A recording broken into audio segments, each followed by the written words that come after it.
Assalomu alaykum aziz kitobxonlar. Bugun men sizlarga Nazar Shukur haqida ma'lumot bermoqchiman. Nazar Shukur 1954-yil 11-martda Qashqadaryo viloyatining Chiroqchi tumanida tavallud topgan. Uning Ko'kdagi umr, Qishloq yo'llarida, Vaqt xiyobonida, Fido, Meni kechir muhabbat, Sen qaytmasang kabi kitoblari chop etilgan.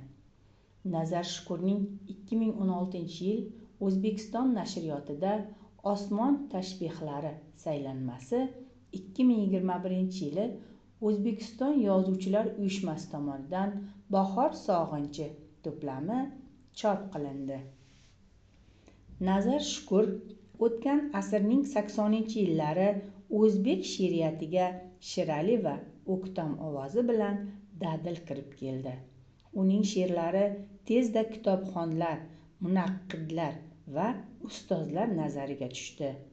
Bunga sabab uning she'rlaridagi samimiyat, soddalik bilan birga teran ma'noning uyg'unligi edi. Shoir qalbi uning she'rlarida aks etar edi.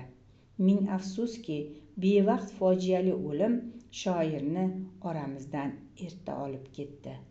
Ammo u qoldirgan bebaho boylik, go'zal she'rlari yillar silsilasiga dosh berib yashab kelmoqda. Assalomu alaykum aziz kitobxonlar.